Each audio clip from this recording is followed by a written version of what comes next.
Esto es Nada es original. Nada es original. Nada es original. El podcast más pirata de las redes. Un podcast dedicado al cine experimental y sus derivas.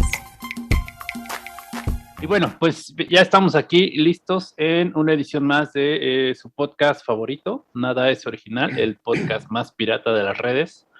Y pues bueno, ya yo sé que lo repetimos constantemente, pero tenemos un invitado de súper lujo, de talla internacional, como solo nosotros nos podemos dar, tener ese privilegio, ¿no? La verdad es que Ultracinema es un festival internacional que, como bien saben, cumple 10 años y bueno, pues a lo largo de este tiempo, pues nos hemos rodeado de la crema innata del ámbito experimental y en este caso, bueno, abarcamos hasta la hermana República de la Argentina con nuestro invitadazo de lujo. Pero antes de presentarlo, quiero darle la bienvenida a Carla Treviño, que en esta ocasión me acompañará para platicar con nuestro invitado. ¿Qué onda, Carla? ¿Cómo andas? ¿Qué dice la colonia del Muy Valle? Bien. Digo, la Narvarte. La Narvarte, se van a dos calles. Sí. Pues muy bien, muchas gracias por la bienvenida. También pues muchas gracias a Gustavo por acompañarnos en este día. En efecto, es como un invitado de lujo al que hay que exprimir, ¿no? Que nos cuente así todos sus procesos y pues estas ideas divertidas, ¿no? Yo creo que cuando alguien tiene no sé, fuentes de creación, o sea, diversas, por ejemplo, desde la escritura, desde lo visual, etcétera, pues hay un complemento muy interesante y se generan piezas como muy profundas, ¿no? Que de algún modo, aunque puedan parecer de repente extrañas, las ves y te tocan mucho. Entonces yo creo que va a estar muy padre. Hola, Gustavo. Hola, ¿qué tal? ¿Cómo les va? Pues gracias por la invitación. Ya te adelantaste, Carla, no, ni siquiera hemos dicho bien su nombre y bueno, sí, tenemos... ¡Ay, perdón! Tenemos como invitado especial de superlujo a Gustavo Galupo. ¿En qué parte de Argentina andas, Gustavo? En Rosario. Rosario es al norte, ¿verdad? Sí, cerca más o menos de Buenos Aires. Estamos a unos 300 kilómetros. Ok. Pues aprovechando que estamos entrando por este lado de la geografía, no estando en el centro, digo, acá en México, pues un montón de cosas suceden en la ciudad, ¿no? De hecho, la gran mayoría de los artistas experimentales, los cineastas experimentales, así entre comillas, están en la ciudad y hacen sus cosas en la ciudad. Y un poco la cuestión de Ultracinema, cuando empezamos con la itinerancia militante, como la llamo, en el 2017 fue eso, ¿no? Como irnos a los estados, a otras ciudades del país, pues a sondear un poco qué hay, qué había, qué otras personas hay haciendo cosas, experimentaciones audiovisuales, y hemos descubierto pues que sí, efectivamente, ¿no? Hay más gente. ¿Cómo, antes de que entremos de lleno a que nos cuentes cómo empezaste y qué te inspira y demás, qué tan complejo para ti puede ser o no estar no en Buenos Aires, no en la capital? Sí, bueno, siempre fue un tema. Es difícil. Acá también está todo muy concentrado en la capital, ¿no? Sobre todo, bueno, muchas cosas, pero lo relacionado con este tipo de trabajo, canales de circulación, posibilidades de producción, siempre estuvo muy focalizado en la capital. Yo siempre decidí desde joven no moverme de Rosario y bueno, implica dificultades, ¿no? Asumir dificultades que uno asumió, manteniéndose un poco en la periferia. Pero sí, aquí en Argentina es un problema la focalización de muchas cuestiones en capital. Sí, supongo que ahora esta virtualidad pues ya te alivia un poco esa conexión, ¿no? Con otras latitudes, incluso, porque tus talleres, bueno, pues son ya internacionalmente reconocidos y la gente de todos lados se puede inscribir, ¿no? Sí, esto, la virtualidad, por lo menos para algunas de las actividades relacionadas con esto, sirvió para abrir mucho más, sí, seguro. Pues qué maravilla, pues qué bueno, porque eso nos permite también a nosotros tenerte ahora acá y porque bueno, el podcast tiene un presupuesto limitado y limitadísimo, y casi todo se le va a pagarle a Carla y a Antonio Bunt, Sí. que hoy se tomó el día y dijo, hoy desafortunadamente no puedo acompañarles, pero bueno, sí cobrará su quincena, su cheque cuando le corresponda, ¿no? Y Carla, bueno, pues es nuestra invitada, nuestra colaboradora esta temporada que está acompañándonos, pero no, su salario es altísimo, ¿no? Entonces, bueno, afortunadamente Sí. ahora podemos hacerlo virtual y entrevistarte y que nos platiques. Entonces, Carla, yo tengo ahí varias preguntas, pero tú cuando te sientas que debes hacerlas, ya sabes, no te limites a Claro. preguntarle a Gustavo, porque ya, como tú bien dijiste, es una oportunidad única para tenerlo acá y que nos platique todos sus secretos, ¿no? Sí, sí, sí. Entonces, bueno, pues a mí me gustaría que me cuentes qué te hizo acercarte al cine, ¿no? ¿Qué cosa en tu infancia, en tu niñez, en tu adolescencia? Porque pues pudieron haber sido, hay muchas artes por ahí siempre rondando, pero hay un evento, algo que nos marca como, ay, bueno, es que yo quiero hacer esto. Ya no digas el cine tradicional, ya llegaremos a ese punto de cómo empezaste a hacer cine experimental, acercarte, pero digamos al cine en general, ¿cuál fue el momento en que dijiste, yo quiero hacer eso? Mira, yo creo que el gusto viene de muy chico. No sé ahora exactamente en qué momento dije me quiero dedicar a esto, creo que igual fue de chico, ¿no? Pero la verdad es que mi afición profunda, donde se empezó a desarrollar así muy intensamente pasión, diría, por el cine, creo que tiene que ver de muy pequeño con las telenovelas. Me gustaba mucho ver telenovelas, sí, las que veía mi madre. Fanático de muchas de las telenovelas mexicanas. Era muy fan de Verónica Castro de chiquito. No sé por qué sabía, pero imaginé que ibas a decir eso. De Verónica Castro. Desde Barata de Primavera, al menos con ese nombre se vio que era una de las primeras que hizo, que era un papel secundario. Incluso. Bueno, creo que entre las telenovelas y las películas de terror que se veían acá en Argentina, estoy hablando cuando yo era chico, o sea, en los 70, ¿no? Las películas de terror que se veían en un ciclo los viernes a la noche, que creo que se llamaba Viaje al Inesperado, ese ciclo, y eran películas de terror que me fascinaban. Más adelante voy a descubrir que eran directores que después me gustaron mucho, que lo que se pasaba fundamentalmente eran las películas de Roger Corman y las películas inglesas de la productora Hammer, sobre todo la de Trent Fisher, de las nuevas adaptaciones de los 50 de Drácula, Frankenstein, La Momia. Entre ese ciclo de terror y las telenovelas, y también de chico iba mucho al cine, a mi viejo le gustaba así el cine popular, lo que sea, y íbamos mucho, me llevaban a ver cualquier cosa. Y bueno, creo que se empezó a desarrollar ahí una afición muy profunda, pero las telenovelas y el terror fueron dos puntos para mí importantes, que todavía conservo el gusto por ciertas formas melodramáticas y el gusto por el terror. ¿Y las has aplicado? ¿Las aplicas en tu quehacer contemporáneo? ¿O en algún momento? Yo creo que sí, yo creo que el melodrama estuvo para mí siempre muy presente, ¿no? Desde las telenovelas hasta las formas ya más cinematográficas del melodrama. Siempre fueron creo una marca que aparece de distintas formas, ¿no? Pero siempre fueron una marca muy profunda. Y el terror yo creo que en cierto sentido también, ¿no? Hay algo de lo... siempre de lo movilizador del terror en tanto a eso que no se puede mostrar, que no se debería mostrar. Hay algo de eso, de la monstruosidad, de lo distinto, ¿no? Que también con todas sus reversiones, después más adelante ya más joven, me gustó mucho lo que hizo Tim Burton con en sus primeras películas con las figuras del monstruo. Hay algo de todo eso que creo que está de alguna forma siempre dando vueltas. Ahí sí no me imaginaría, Gustavo, que viendo tus películas, ahora nos confieses que eres fan de las telenovelas. Pero mira, qué interesante, qué interesante. Y digamos, ahora sí, ¿en qué momento decides incursionar por una manera diferente de hacer cine? No digo, no sé si en algún momento te planteaste hacer películas tradicionales o en algún momento de tus estudios dijiste, bueno, voy a hacer algo distinto.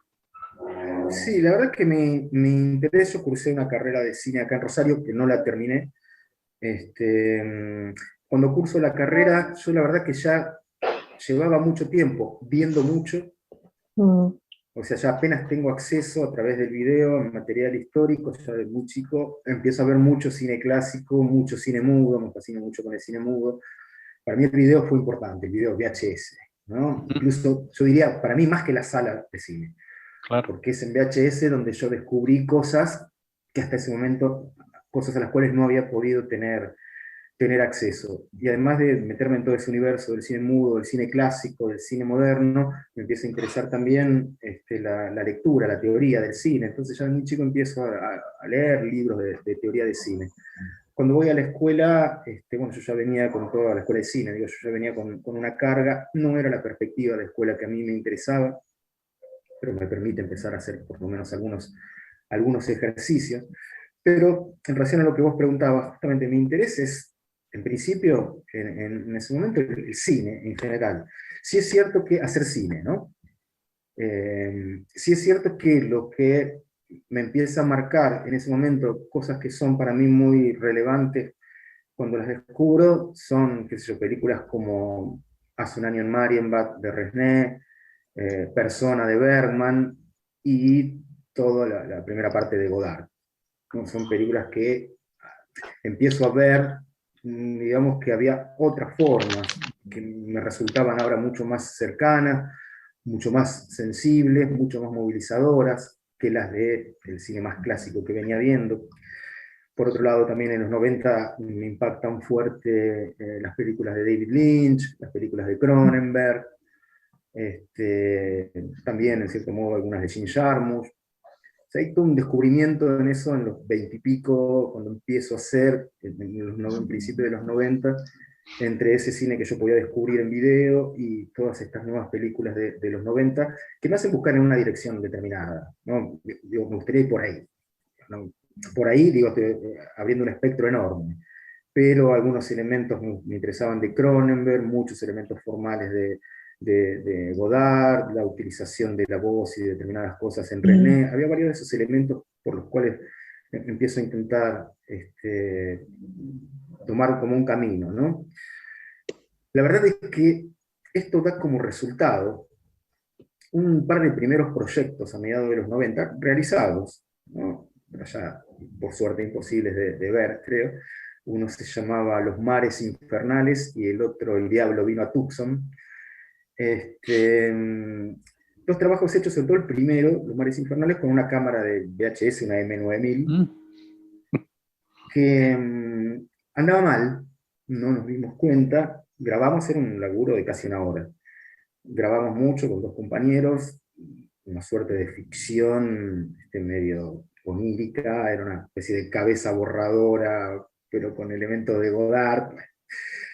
La cámara andaba un poco mal cuando empezamos a ver todo el material, porque grabamos todo en un fin de semana, cuando vemos el material, tenía ruido, había cosas que no estaban, inutilizables.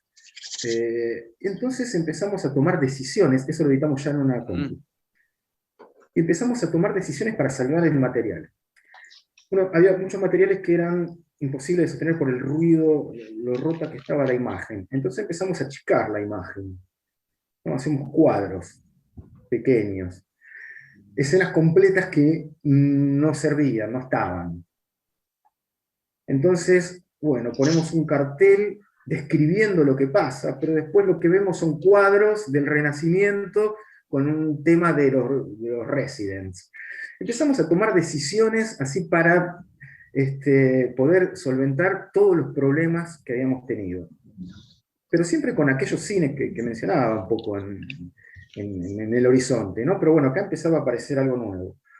Lo que sucede cuando se empieza a ver este trabajo, que tiene una circulación restringida, pero circula, que lo primero que se dice, una de las primeras cosas que me llegan es, uy, hay un videoartista en Rosario. Ok.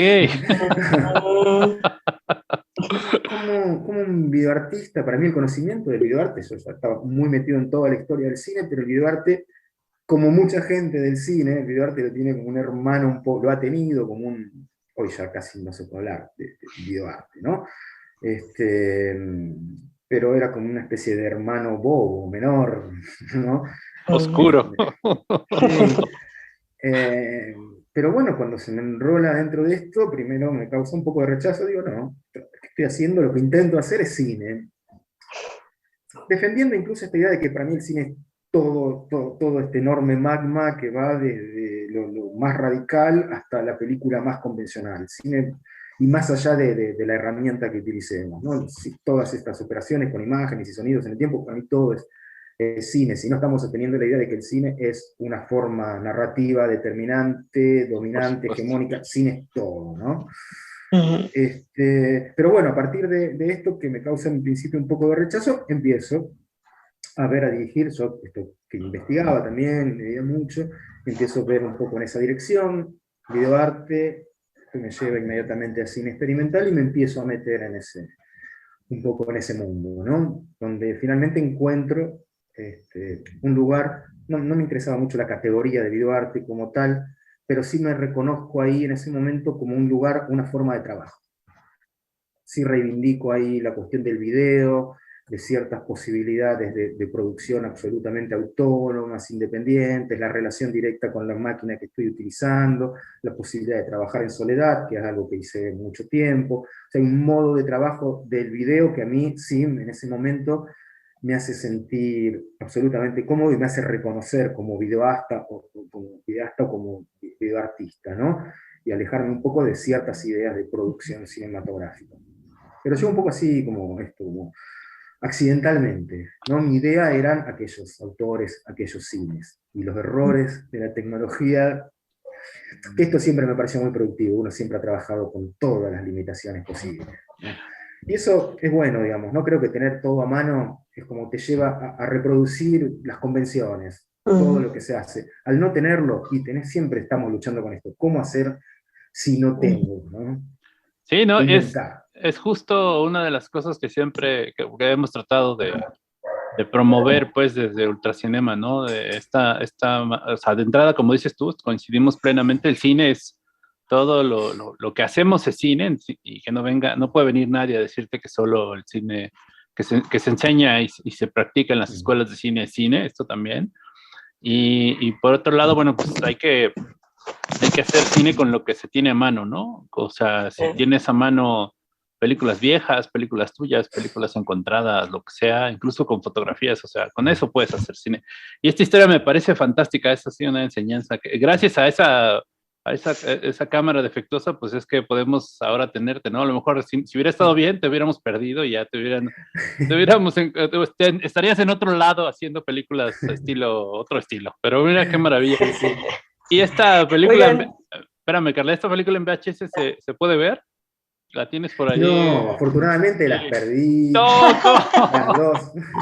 No, caray, es que hubiera estado genial. Estamos promoviendo desde hace un par de años el Día Mundial del VHS. Y pues imagínate ver tu película. Yo no grabada. Me imagino volver a verla. No, bueno. La siguiente, igual, El Diablo vino a Tucson, esa ya circuló bastante, acá en Argentina circuló bastante. Esa, incluso el segundo trabajo que yo hacía en esa misma tónica, ya con una cámara funcionando bien, pero ya con lo que habíamos visto en la anterior, claro, ya aplicándolo claro. acá un poco más conscientemente. Una película, es un video breve, que tuvo ya un recorrido, fuimos al video Brasil, donde fue abucheada. Una cosa un poco bizarra. Pero esa ya tuvo como un recorrido, pero no, esas dos primeras no las conservé. Como después también gran parte de lo hecho después en digital, también en el determinado momento lo borré, lo descarté. Hay toda una parte de mi obra que la descarté. Bueno. Ok, Carla, ¿querías decir algo? Sí, es que justo ahorita que estaban platicando de esto de si el hermano bastardo o menor del cine o lo que sea, A veces pienso que, bueno, y no es que lo piense, sino pues varias personas lo dicen, ¿no? Sobre todo quienes dicen, no, pues yo sí me voy a dedicar al cine y tal, que justo está esta idea como de que quien hace cine experimental lo hace porque no tuvo la capacidad o la posibilidad, sobre todo la capacidad, siento que es más bien por ahí lo que lo hacen como de una especie de forma peyorativa, ¿no? De que no pudieron hacer cine normal, por así decirlo, cine como las producciones tradicionales de cine, ¿no? Con todos sus departamentos, con todo lo que hay, ¿no? Entonces, ¿qué piensan justo de esta idea, ¿no? O sea, como que ¿cómo se tira esta idea? ¿Cómo decirle a la gente, ya sea gente que está muy casada con la producción cinematográfica, pues común, por así decirlo, la que ya todos conocemos, que justo dice, no, pues es que quien hace cine experimental es porque no puede hacerlo, no puede hacer esto, ¿no? Que yo hago, por ejemplo, ¿no? O sea, que alguien que hace el otro cine, sí puede, ¿no? Según, aunque tal vez, pues, o sea, ni siquiera, bueno, no sé, o sea, ahorita me vino esa idea y dije, ¿qué onda? O sea, ¿ustedes cómo tirarían esta idea, ¿no? Pues sigue siendo cine, ¿no? Y no es que haga cine experimental porque no puedo hacer otro cine, ¿no? Sino, ¿qué onda?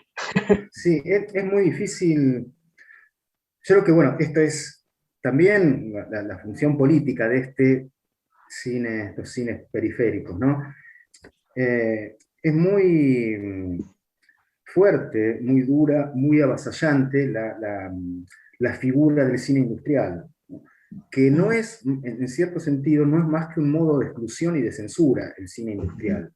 Esto de cimentar la idea de que el cine es tal cosa que se hace desde determinados modos de producción, es decir, no es accesible a cualquiera, no cualquiera accede a esos modos de producción y a esos modos de circulación. El cine industrial se defiende, digamos, a sí mismo, estableciendo un modo de exclusión y de censura. No cualquiera llega a trabajar y a hacer circular sus trabajos de ese modo. Y esos modos incluyen determinadas ideas, además narrativas, que no las ataco, digamos, a mí el cine clásico otra vez me gusta mucho, el cine actual, hay cosas buenas, hay cosas malas, como siempre, lo mismo lo que sucede en el streaming, en las series, hay cosas muy rescatables, digo, un formato no es descartable por sí mismo, se dan cosas como se dan dentro de los cines experimentales, cosas que están bien y cosas que no. Digo, pero también esos modos de producción, esos modos de circulación también establecieron ciertos modos narrativos como únicos, válidos, ¿no? Que no tienen que ver con otra cosa más que con la tradición cultural de Occidente y con el eurocentrismo, con cierta concepción del mundo que tiene que ver con linealidad, progreso, objetivos, productividad, todo el sistema del cine clásico, la narrativa del cine clásico tiene que ver con productividad, con objetivos, con linealidad, con progreso. Esto, digamos, es muy acorde a el modo, digamos, colonialista en que han instaurado ese modo de pensar. Por eso yo creo que el valor y la dificultad de muchas de estas experiencias es proponer otro tipo de experiencia del mundo. No es romper eso o partir de eso, como esta pavada a veces de la escuela de cine, bueno, pero para romper las reglas primero hay que conocerlas. No, no se trata de romper ninguna regla, se trata de otra cosa, el cine experimental. No es que tengo que conocer el cine clásico para después romperlo, no, es otra cosa. Es otra idea de mundo, otra experiencia que tiene que ver con el cuerpo, con lo sensible, con las ideas, los conceptos, tiene que ver con un montón de cosas, pero es otra experiencia.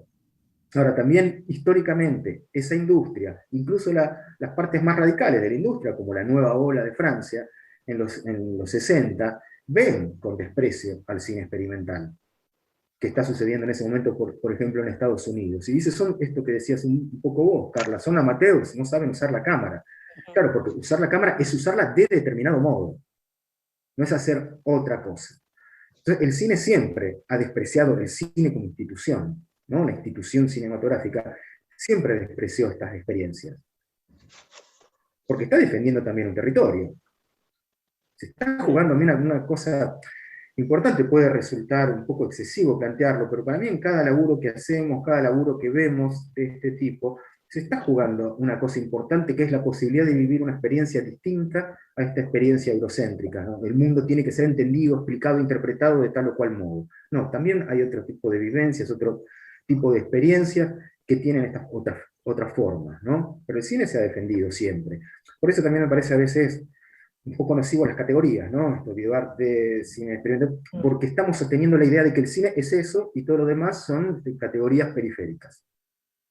Digo, son útiles, evidentemente, para el abordaje, para el estudio, para la circulación, pero hay que tener en claro que son herramientas para esto, para darle existencia, pero que el cine es todo esto, ¿no? No es aquello que se ha impuesto un poco por la fuerza.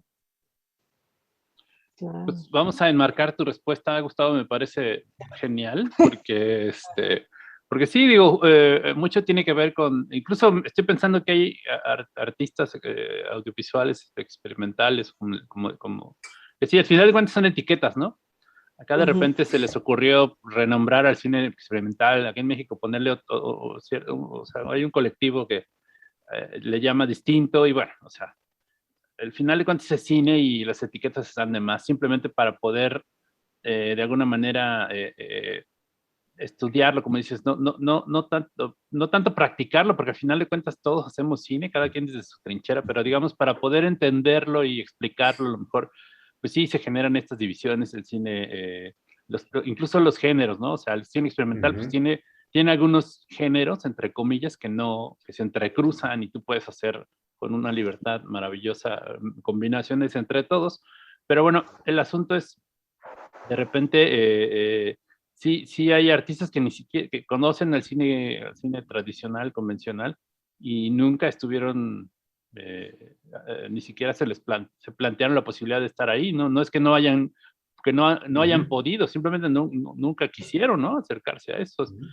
Entonces, me parece que lo pones me parece que lo pones en palabras bastante claras y contundentes, ¿no? O sea, simplemente, bueno, pues es una forma distinta. El cine convencional obedece a una manera de producción de cine con todas sus asegúnes, incluso ahora en México al menos se han dado unos casos ahí de denuncia de tratos abusivos, ¿no? Porque es una escala, o sea, el director es la máxima autoridad y él es el único que sabe y le tienen que contestar, sí señor, aunque sea directora de la película, o sea, cosas así que sí son medio extrañas y bizarras de cómo funciona. Y hay gente que, bueno, pues yo no quiero estar sometido a esa tiranía, ¿no? Del director como el máximo creador, o sea, cuando es el cine, si no fuera por todo ese trabajo de todos los departamentos de arte, de sonido, de fotografía, de edición, pues el director solo o sea, no sería tan Tarantino ni ninguno de estos famosos ahora y reconocidos autores, no serían lo que son si no hubiera un montón de gente trabajando debajo de ellos, ¿no? Entonces, me parece que lo pones en palabras muy, muy interesantes. ¿Qué querías decir, Carla? Perdón. Sí, es que de hecho a mí lo que me gustó mucho de lo que acabas de decir, Gustavo, es que la propuesta de la concepción que nos estás dando es muy, ¿cómo podría decir? Es muy contemporánea, en el sentido, no me refiero al arte contemporáneo ni nada, sino al pensamiento hacia el cual yo creo que debemos, o idealmente estaría padre que fuéramos evolucionando. Este es en el ejemplo de lo que nos dices del cine, ¿no? Bueno, hay estas categorías, pero pues son solo como para ciertas funciones, sin embargo, pues es y punto, es cine y punto y ya, ¿no? Y no importan esas categorías. Y creo que eso de algún modo se une a lo que está sucediendo actualmente en muchas personas o en sociedades, ¿no? Donde esta onda de la categorización, de la división, de es que son estos, y es que estos otros, y es que tal, ya se está quedando muy corto, ¿no? Ya es como caduco, y entonces hay que ir más profundo, y, o sea, lo voy a decir así medio en una onda diferente, o sea, bueno, no importa, o sea, así como ir más hacia el ser, ¿no? Que el ser, pues es, ¿no? Y no es que bueno, sí, la señora, el señor tiene lana, bueno, es rico, no rico, etcétera. No, o sea, se es, ¿no? Y si entendiéramos esa parte fundamental del ser, las cosas y nuestras acciones y todo lo que produjéramos, sería muy distinto, ¿no? Y creo que a mí es lo que me gustó mucho ahorita de lo que bueno, de lo que nos contaste de tu idea del cine y de por qué esta categoría experimental en sí misma también puede ser un tanto chocante, ¿no? Porque de algún modo está confirmando que el otro cine es el cine chido, es el cine de a de veras, etcétera, ¿no? Cuando en realidad no lo es.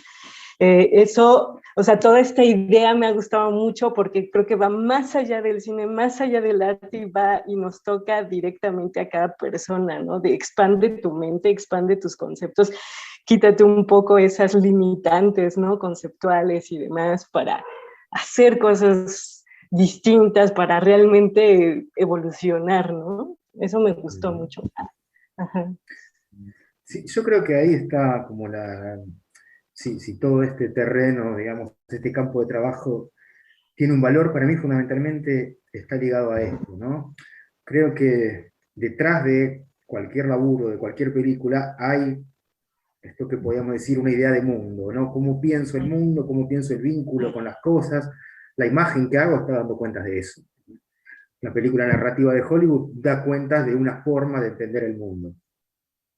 Digo, creo que es momento, ya en el momento histórico que estamos, con todo lo que hemos visto, todo lo que ha pasado, de pensar más situadamente también a la imagen.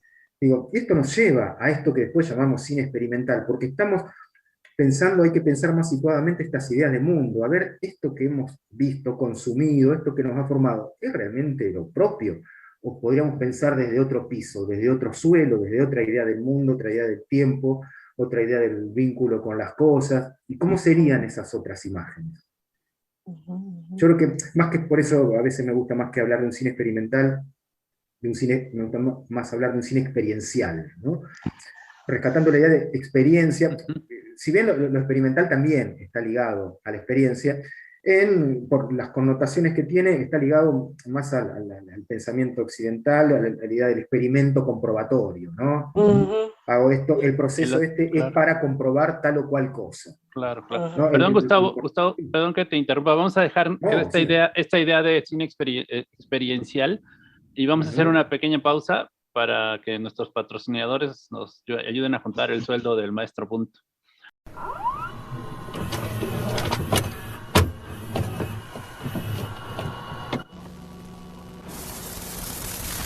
Ultracinema celebra por tercer año consecutivo la fiesta del VHS. Comenzamos la recepción de clips para formar el programa de la celebración del Día Mundial del VHS 2021. Para más información, puedes visitar nuestras redes sociales o escribirnos un correo a ultracinemamx@gmail.com. Y bueno, regresamos de estos patrocinadores que, insisto, son los que nos ayudan a pagarle su sueldo al maestro Punt y a Carla. Perdón, Gustavo, te interrumpí abruptamente, pero bueno, era urgente que nos fuéramos al corte. Y nos estabas explicando que es fascinante este cine experiencial, ¿no? Que sí tienes toda la razón. Lo experimental, pues sí puede remitir a esta cosa de prueba y error, comprobación. Pero bueno, ¿quieres continuar con esa idea? Estás muteado, perdón, Gustavo.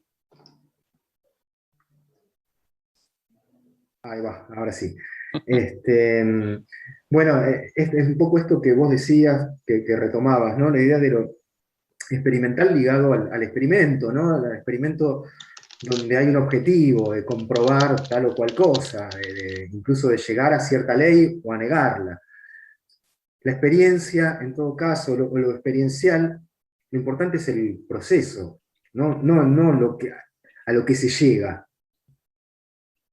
Quiero rescatar esta idea de lo experiencial contra lo experimental, porque me parece que en estas propuestas hay algo que tiene que ver con la propia vivencia, con la propia experiencia, donde el valor está puesto en eso.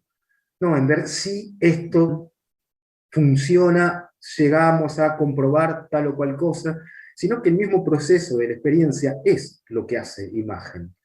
La imagen se valida en el propio despliegue de la experiencia, y no en un objetivo determinado. Digo, en ese aspecto es una imagen mucho más, más libre, más singular y más respetuosa, en todo caso, porque no asume una posición dada previamente frente a las cosas, sino que se hace en la misma experiencia, ¿no?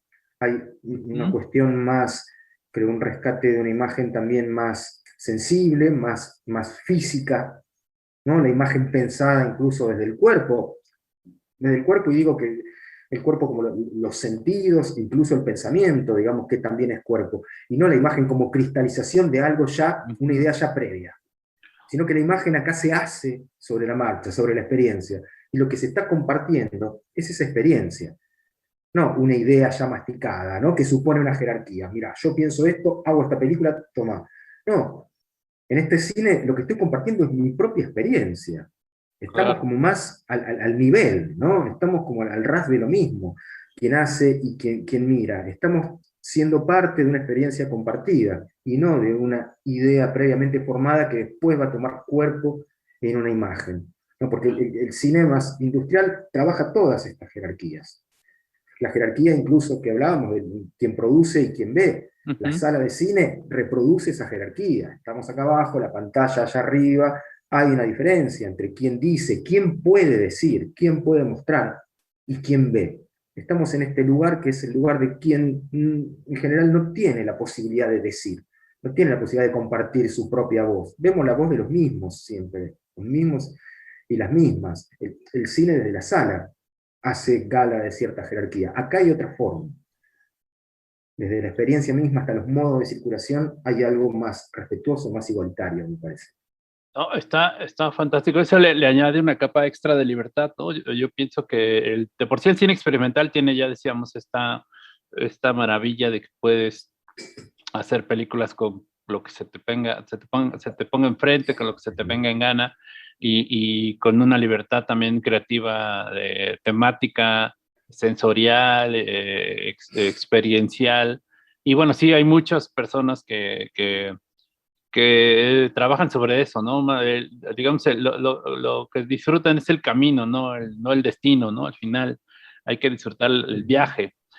Y eso te digo, insisto, creo que le suma una capa de libertad, un grado más, porque al final de cuentas, muchas personas, o sea, esta onda de que nos acercamos al cine, a la creación audiovisual, pues porque sentimos que tenemos un montón de cosas adentro que tenemos que compartirle al mundo, y a veces la única salida para todo eso es el cine tradicional, pero al final de cuentas eso, ¿no? O sea, si uno también como practicando cuestiones experimentales, por llamarlas así, también al final de cuentas regresas a esa especie de tiranía que tú mencionas, ¿no? O sea, tienen que verla en pantalla y tienen que verla, pero esto ya viéndolo como un cine experiencial, y siento que le suma un grado más de libertad y lo hace todavía más fascinante. O sea, que empecemos a verlo así, ¿no? No, lo que vemos en pantalla puede ser incluso un boceto de mi proceso, ¿no? O sea, no tiene que ser una película acabada, no tiene que ser una película.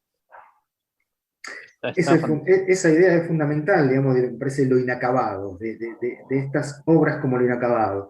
Porque también hay un concepto de obra, como la obra cerrada, la obra. Y no, cada uno de estos laburos, digamos, hay que también bajar unos cambios con respecto a la concepción de uno de la propia obra. No es esta la obra, es una parte inacabada de un proceso que se va a terminar cuando no haga más nada por tal o cual cosa, pero es parte de un proceso experiencial, justamente. Eso le quita peso, ¿no? Y le da esto, más libertad al trabajo, ¿no? Y también creo que siempre hay una cuestión de respeto entre con lo que estoy compartiendo, qué estoy compartiendo, cómo asumo mi lugar, qué lugar tengo. ¿No? ¿Qué puedo hacer más que compartir esta parte de esta experiencia que continuará de otro modo en el siguiente trabajo, ¿no? Pero esa idea de lo inacabado también es fundamental en relación incluso a lo que hablábamos antes del pensamiento occidental, ese pensamiento totalizador, donde todo es explicable, interpretable, todo puede ser capturado por la imagen. No, esto es muy parcial, es muy sesgado. no todo el cine tienes que entenderlo, ¿no? O sea, estamos acostumbrados a eso. Digo, de repente en el desayuno acá en casa, al menos pues, para dejar de pensar en otras cosas, buscas algo banal y le pones una serie en Netflix y la cosa es que entiendas y luego están construidas de manera de que ya te lo explicaron, pero como hubo un corte comercial, el tipo regresa y el guión te dice, acuérdate, y dices, bueno, pues están metidos los dos, o sea, porque es eso, ya está consumido, ya nada más es para que no, y de alguna manera eso nos ha maleducado por décadas, ¿no? O sea, nos ha maleducado para consumir un producto chatarra, y cuando nos topamos con un trabajo que no necesariamente tiene que ser, ya no digamos narrativo, o sea, ya no tiene una lógica de la producción tradicional de cine, pues es cuando todo el mundo dice, ay, no, el cine experimental es una porquería, no entiendo nada. Pero insisto, hay películas que no tienes que entenderlas, hay que disfrutarlas, hay que sentirlas, hay que experienciarlas, experimentarlas. Sí, eso está fantástico, Gustavo, qué maravilla. Y más cuando, digo, esto le suma otra capa el asunto de utilizar imágenes que no hace uno, ¿no? Que no generas tú, imágenes de archivo. También eso le suma ese valor, ¿no? De darles una segunda voz a estas imágenes. Como, digo, tú trabajas mucho con estos materiales también. Sí, sí, casi fundamentalmente. Y esto también cuando empecé a trabajar así con estos archivos, también fue un poco, no sé si decir accidental, pero sí partiendo de ciertos límites, ¿no? Cuando en aquel momento en que les contaba que sí, aquellos primeros trabajos estaban hechos todo con este registro propio. Después de ese trabajo, cuando empiezo a ver las formas del videoarte, veo pocas cosas, la verdad, en ese momento, pocas cosas que realmente me interesan. Pero hay un par de laburos que reconozco en ese momento que me dicen, wow, acá dentro de este campo, vi un par de cosas que me movilizaron mucho, de un realizador de Brasil que se llama Eder Santos, y de un realizador de acá de Argentina que se llama Marcelo Mercado. Vi un par de trabajos de ellos que dije, sí, acá hay una poética que me llega y me interesó ir un poco por ese lado, ¿no?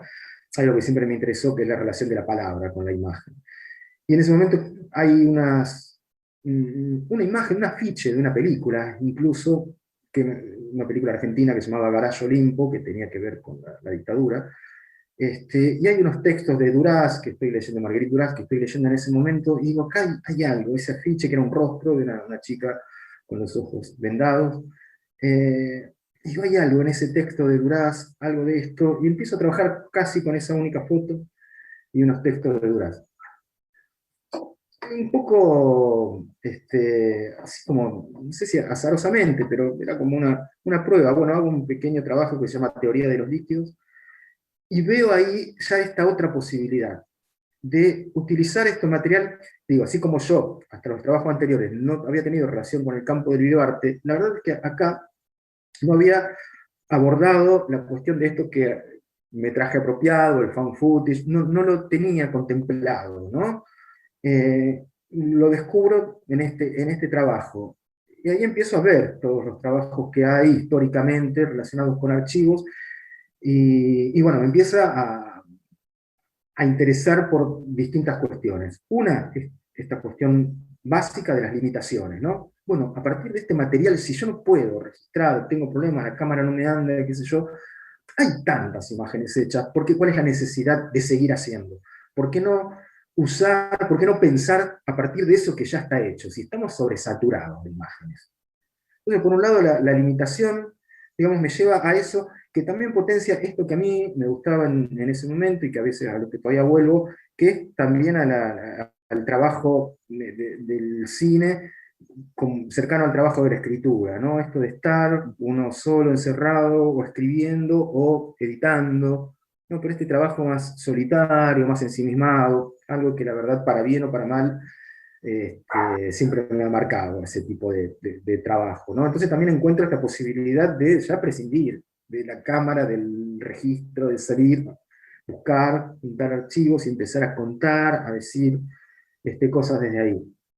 Así que un poco de este modo, a partir de de este descubrimiento, a partir de las limitaciones, me empiezo a interesar en el archivo, y bueno, después se convierte, digo, para mí en un foco casi, no solo de realización, sino de investigación, así como importante, cada vez más importante, ¿no? Me parece, por esto que decía recién, estamos tan saturados de imágenes, se ponen a circular constantemente tantas imágenes, que tal vez sea momento, desde hace tiempo, de decir, paremos de poner a circular imágenes, pensemos todo esto que hay, qué estamos haciendo, cómo nos estamos relacionando con las imágenes. Siempre reutilizar una imagen implica repensar la imagen, incluso para el espectador, ¿no? Estamos viendo una imagen reutilizada, estamos viendo una especie de discurso, de perspectiva sobre la imagen, no estamos viendo la imagen directamente, no estamos viendo a través de una ventana, estamos viendo la imagen retrabajada. Me parece cada vez más fundamental, ¿no? En este entorno en el que estamos, este universo audiovisual contemporáneo que tanto nos forma, ¿no? Porque nos formamos cada vez más en relación a las imágenes. Estamos permanentemente en contacto con la imagen. La infancia es un territorio de vida muy vulnerable que está sometido a una invasión permanente de imágenes desde internet, videojuegos, celulares, y eso funciona como institución que nos está formando. Eso es lo que hay que discutir. ¿Qué relación tenemos con esas imágenes? ¿Qué función están cumpliendo esas imágenes? Por eso el trabajo hoy de archivo es como fundamental, ¿no? Sí, y me quedo pensando ahorita, mencionabas hace rato de que más que a la sala de cine le debías tu formación al VHS, ¿no? Y digo, somos contemporáneos y entiendo perfectamente eso. O sea, había cosas que pues, circulaban en VHS y era la única manera en la que podías accederla. Y eso en relación a los tiempos en los que vivimos ahora, de que es una sobresaturación de imágenes. El TikTok y los videos cortos pusieron, o sea, están, pues no sé si revolucionando, bueno, sí revolucionando, pero no sé si para bien a la cuestión audiovisual, porque hay una cantidad de bytes desperdiciados, creo yo, de gente que se está produciendo más que nunca imágenes. Digo, no sé si todas con cordura, un montón de cosas incoherentes y vacías, pero bueno, al final es eso, es la educación audiovisual que estamos recibiendo ahora. Y digo, sin entrar en estos términos de pensar en la arqueología y la preservación a futuro, pues es el momento, ¿no? De los cineastas que trabajan con la reapropiación, como que estamos en un momento pues, dorado, ¿no? Porque incluso esta pandemia que también frenó muchos equipos de trabajo. Acá en México al menos hay festivales que antes le hacían fuchi, le hacían feo al cine reciclado, y ahora ya dan seminarios y te traen a grandes maestros y masterclass, y bueno, no, hombre, lo redescubren como, pues, para ellos sí, la única manera de seguir haciendo lo que hacen, pero bueno, ya le dan la vuelta y lo aderezan con frases intelectuales, pero bueno, como que tiene sus cosas, ¿no? Es un momento interesante en el que estamos viviendo en relación con esto de las imágenes recicladas, ¿no? Sí, es un momento, yo creo que en dos aspectos, sobre todo en este campo, digamos, del que hablamos, hay dos aspectos que se han potenciado en este contexto pandémico, y que está bueno que haya sucedido porque esto nos obliga a repensar un poco, ¿no? Hay dos líneas, me parece, de estos cines que vemos. Hola, nosotros somos Nada es Original, el podcast de la utilización de más archivos. pirata Y el de otro, las el del redes. cine autorreferencial, el cine en primera persona. Les queremos el hacer cine la de invitación intimidad, a que ¿no? nos escuchen desde la Del plataforma de encierro, YouTube en nuestro infinidad canal de videos, Ultracinema. de trabajos sobre el Suscríbanse. espacio, Y sobre entérese intimidad. de todo lo relacionado. La cuestión es replantearse ahora, en este funcionamiento de las redes, vista, donde circulan estos sin materiales. tener la ¿Qué vista. estamos haciendo con esto? Porque el estatuto, la función de este tipo de imágenes, tanto los archivos como este cine en primera persona, este cine de la intimidad, del cotidiano, cambia en el contexto. Digo, este cine del cotidiano, en los años 50, cuando Stan Brakhage, Mary Menken, quienes sea, empiezan a utilizar la cámara Super 8, la de cámara 16, para registrar, para hablar desde el cuerpo, para registrar sus propias experiencias. Eso tiene una función, tiene un significado, incluso político, porque ahí el cotidiano, ese lugar donde en apariencia no pasa nada, es convertido en algo digno de convertirse en imagen. Entra en el campo, digamos, del cine, aquello que era invisibilizado, silenciado, relegado. ¿Para qué contar la vida de alguien que está mirando a su gato? No, la historia del cine es lo espectacular, lo que no le sucede a nadie. Entonces ahí hay una reivindicación de lo privado como lo político, porque es la excepción, no es la regla, digamos. El cine no le daba dignidad a nuestras vidas. Y ahí entran esas vidas en ese cine. Pero hoy, por ejemplo, en relación a eso, el contexto es absolutamente distinto. Porque hoy la exhibición del cotidiano, de la intimidad, no es una excepción, es la regla. Es lo que se ve circular permanentemente en las redes. Entonces, ese mismo gesto, hoy es un gesto vacío. Es una banalización de lo banal. ¿Cómo repensamos hoy eso, ¿no? Que se ha potenciado mucho? ¿Cómo, en la pandemia, cómo volver a hacer hablar esas imágenes? Por ejemplo, las imágenes del cotidiano, otra vez, que es un trabajo difícil. ¿Cómo hacer hablar, universalizar de alguna forma eso, producir una especie de, o una posibilidad de un contacto, de comunicación con alguien, el registro de mi propia experiencia singular? Siempre fue difícil esto, hacer hablar a esas cosas, ¿no? Para convertirlas en una obra, entre comillas. Hoy es más difícil.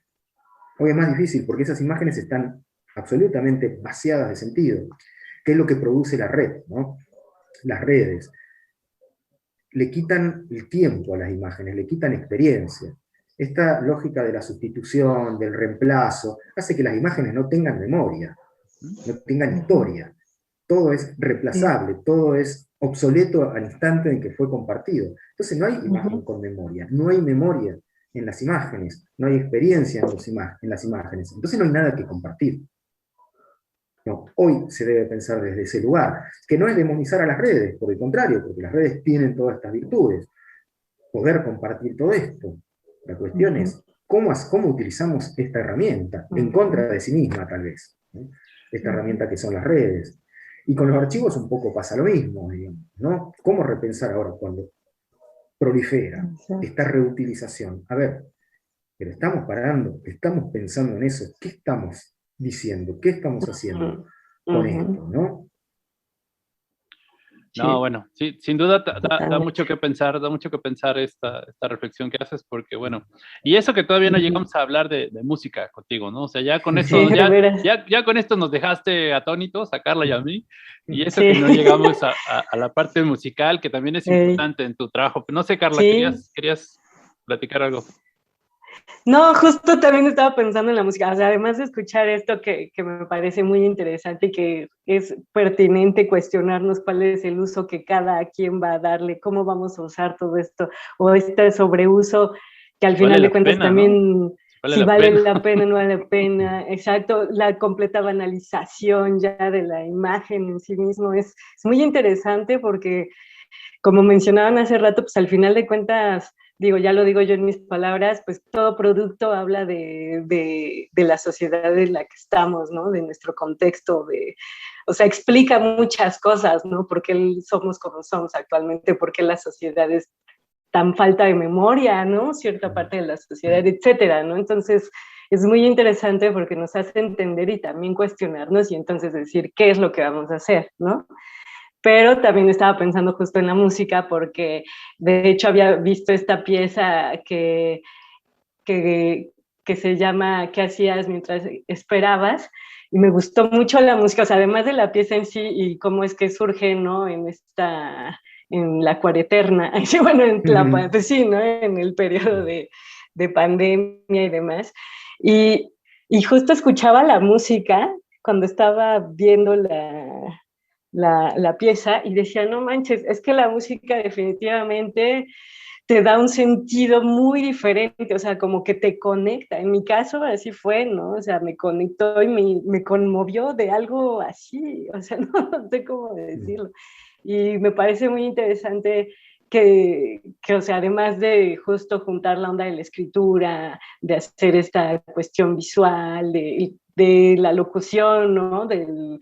los textos, que también me parece muy bonita porque hay toda una intención, no es nada plano, sino se siente, ¿no? Diferente, o sea, si estás escuchando como la voz de una película, o sea, tal cual, no sé cómo decirlo, pero inmediatamente me parece muy cinematográfica, una voz como muy cinematográfica, la forma de narrarlo, de hablar.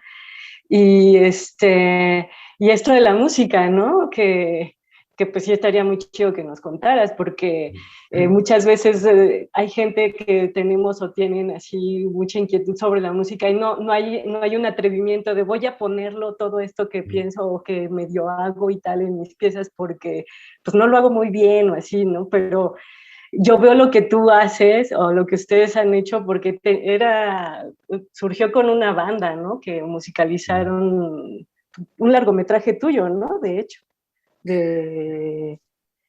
Ay, ¿cómo se llama? No, y la música, la verdad que siempre tuve bandas. Vengo en lo musical, vengo casi estrictamente del rock, ¿no? De ciertas líneas del rock, sobre todo el rock oscuro de los 80, ¿no? Más darky, ¿no? Ajá. Sí, Está bien chido. Nick Cave, arriba de todo, Bauhaus, Citrus Mercy, Joy Division, Siouxsie, todo esto, y después las actualizaciones y estas monstruosidades como Tom Waits, siempre un poco toda esa línea. Y bueno, siempre fue fundamental para mí la música, yo siempre tuve bandas, al menos en los últimos años un par de bandas, que siempre fueron parte de todos los trabajos, ¿no?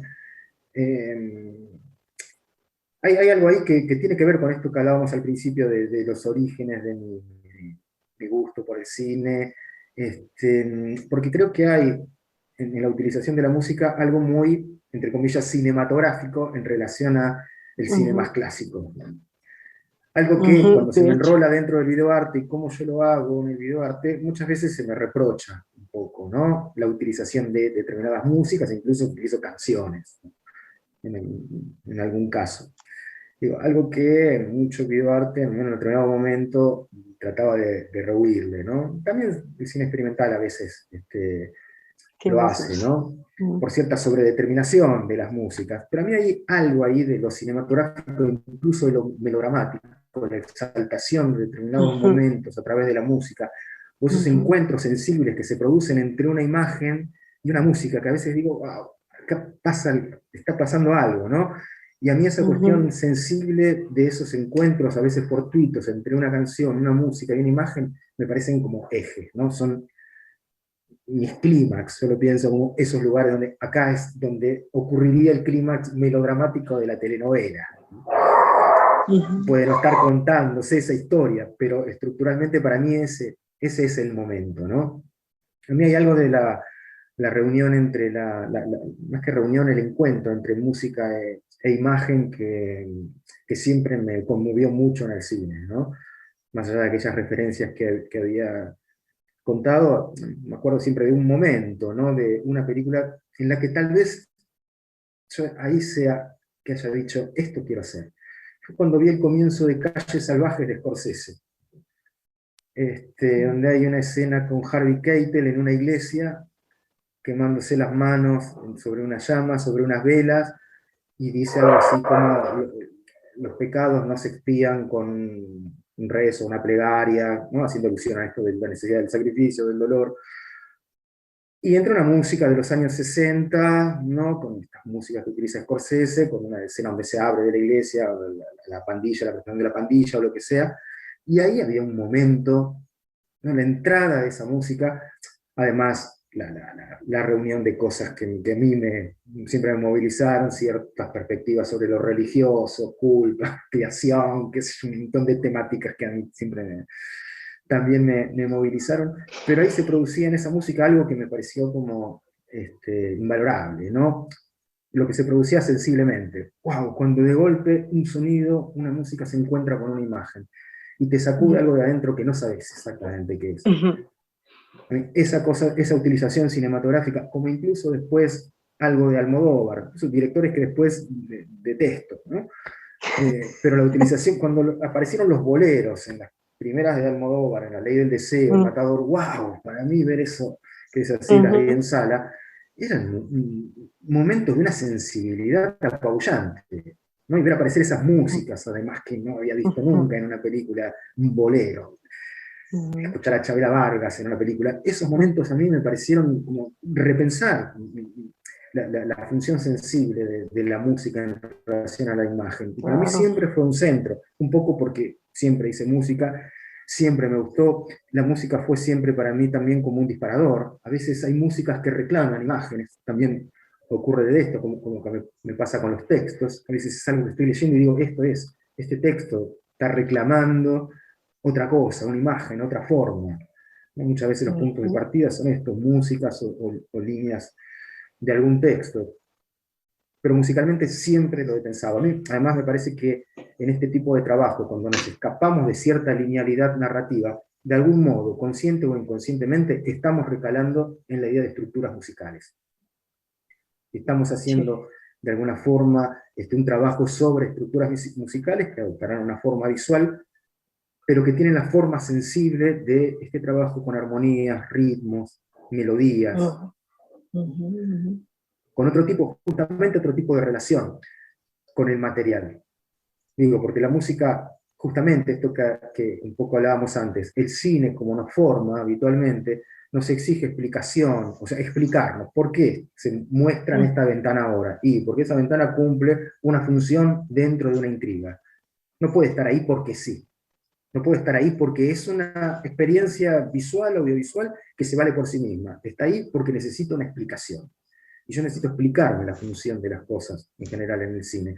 A la música no le pido explicaciones. Nos podemos relacionar con la música y sentirla o no sentirla, ¿no? Pero sentirla como algo físico, sensible, y relacionarnos con eso. La formación audiovisual ha hecho que no nos podamos relacionar con el cine de esa forma en general. Que le hagamos las preguntas preguntas que no son coherentes con lo que estamos viendo, preguntas como ¿por qué? ¿Para qué? ¿Por qué está esto? ¿Para qué? No, este tipo de películas no me va a responder a esas preguntas. Este tipo de películas está pidiendo otra predisposición que podemos tener frente a otras obras, otras disciplinas artísticas, pero frente al cine nos resulta más difícil, porque estamos formados en un cine estrictamente narrativo, lineal, y una televisión informativa, ¿no? Donde toda la imagen se presenta en la literalidad de lo mostrado y todo es explicable o todo es interpretable. Entonces el cine que no me ofrece esa posibilidad es lo que me produce una dificultad. Y no es que, como se dice, como dijimos en algún momento, sea un cine más difícil. Al contrario, a veces es mucho más fácil. Nada más que tengo que predisponerme de otro modo. Si le voy a buscar el porqué, la significación a todo lo que veo, bueno, sí, ahí es complicadísimo, porque no es eso lo que me está proponiendo. Es otra cosa lo que me están proponiendo este tipo de experiencias. Lo difícil frente al cine es adoptar esa predisposición, creo. No, sí, maravilloso, Gustavo. Creo que esto, más que una conversación, se ha convertido en una masterclass, como siempre que platica uno contigo. Espero que este podcast se convierta en uno de los más populares, porque has vertido conceptos así súper sencillos y que estoy seguro nutrirán y cambiarán la forma de ver a muchas personas el acercamiento hacia lo audiovisual, porque sí, simplemente tenemos que empezar o sea, cada quien hace el cine que quiere hacer, cada quien consume el cine que quiere consumir, pero bueno, siempre es bueno que sepan que está ahí, ¿no? Hay otras posibilidades y que hay otras maneras para acercarse al cine, y que no necesariamente, como ya decíamos, como lo decías bastante mejor que yo, no necesariamente pues son más complejas, ¿no? A veces son más sencillas, simplemente hay que tener los ojos bien abiertos. Bien abiertos. Pues los sentidos. Sí, los sentidos. Es que los ojos, los sentidos, sí, ya quedamos que esto es experiencial, es sensorial. Pues nos queda poquito tiempo, Gustavo. Nos gustaría agradecerte muchísimo que te dieras chance bueno, que nos dieras la oportunidad a nosotros de aprender más de ti. ¿Sigues ahorita bien activo con tus talleres? No sé si quieres contarnos un poquito de los que tienes en puerta para aprovechar esta tribuna. Bueno, sí, la verdad que esto es una posibilidad que se abrió justamente en este contexto. Yo daba muchos cursos de talleres más a donde trabajo en la universidad, muchos talleres acá presenciales en Rosario, pero esto la verdad que me dio esta situación de abordar esto que me parecía impensable, de hacer talleres, cursos virtuales, y bueno, la verdad que fue un elemento fundamental de todo este año y medio, que a mí incluso me llevó esto, algo que me gusta mucho, que es estar permanentemente buscando temas, ejes, problematizando todo lo que veo. Así que ahora estoy empezando la semana que viene un curso que se llama Cine y Experiencia, justamente, que tiene que ver un poco con esta idea de lo experiencial, que hablábamos, un rescate, una revalorización de la idea de lo experiencial. Así que bueno, la semana que viene estoy empezando con eso, y hago mensualmente también talleres de seguimiento de proyectos, se arman pequeños grupos y vamos haciendo un seguimiento de ideas o de proyectos. Así que sí, con eso la verdad estoy muy, muy activo. Buenísimo, muy estimulante esto de estar altamente recomendable. Ya recordarán, Gustavo nos hizo el favor de dar un taller durante la edición pasada de Ultracinema, que estuvo interesantísimo, y bueno, pues él está... ¿En dónde te pueden encontrar? ¿Dónde pueden encontrar como más información? Ponerse en contacto contigo, Gustavo, para que estuviera interesado. Las redes, en las redes, tanto en el Facebook como en el Instagram, buscan por mi nombre, están los dos como Gustavo Galupo Alibes con B corta. Con ese nombre me encuentran en las redes, donde pongo siempre toda esta información. Buenísimo, Gustavo. Pues no sé, Carla, si quieres un comentario final para Gustavo, alguna pregunta breve. No, pues más bien muchísimas gracias. En efecto, como dijo Micha, sí nos resultó como una especie de masterclass gratuita. No, pero... Ay, Carlita, no, a mí me dejó así me dejaste muchísimo en qué pensar, otras muchas cosas en las que por completo coincido contigo, Gustavo. Así me encantó tu visión, porque sí estoy muy en esa misma onda, y pues muchísimas gracias por compartirnos tus pensamientos y demás. Bueno, muchas gracias a ustedes, la verdad que me encantó, y bueno, este es el momento son los momentos donde estas cosas tienen sentido, además, ¿no? Estas cosas que uno piensa, trabaja, es en el momento de poder charlarlas, de poder conversarlas. Creo que ahí se justifica un poco todo esto que uno viene haciendo, si no, no tiene ningún sentido, así que... Sí, porque está bien y muy agradecido. Está bien trabajar y ser ermitaño y hacer tus películas uno, pero pues de repente, o sea, las haces para que las vean, las haces para que la gente reflexione contigo, las platique, o sea, podamos compartir estos momentos. Y de verdad, Gustavo, muchísimas gracias por, pues bueno, en su momento te agradecimos por ser parte de Ultracinema el año pasado, y bueno, ahorita estamos viendo a ver qué más se nos ocurre te contaba, esta edición que está en puerta es la 10ª. Vamos a hacer un montón de locuras durante mucho más tiempo. Todavía no es el anuncio oficial de las actividades, ni mucho menos, pero bueno, estamos ahí planeando muchas cosas para celebrar el 10º aniversario, y a ver ahí qué se nos ocurre, porque siempre tu visión... Dispuesto a participar también de cualquier modo. Tu visión colaborar y a participar, encantado. Por supuesto, tu visión es importante, siempre tenerla cerca, a la mano, platicar contigo, y bueno, aquí andamos, Gustavo, te mandamos un abrazo hasta Rosario, desde acá de México, y bueno, pues nos escuchamos más bien en el siguiente capítulo. Ya saben, esto fue Nada es Original, el podcast más pirata de las redes, su podcast favorito, y por favor, pues si lo escuchan, procuren hacerlo en el YouTube, porque pues digo, está bien que no perseguimos fines de lucro, pero esperamos algún día poder monetizar nuestro canal de YouTube y ganar unos cuantos pesitos que nos ayuden a pagarle su sueldo al Maestro Bund. Maestro Bund, un saludo y un abrazo donde quiera que sea que ande. Y bueno, nos escuchamos en la próxima. Hasta luego.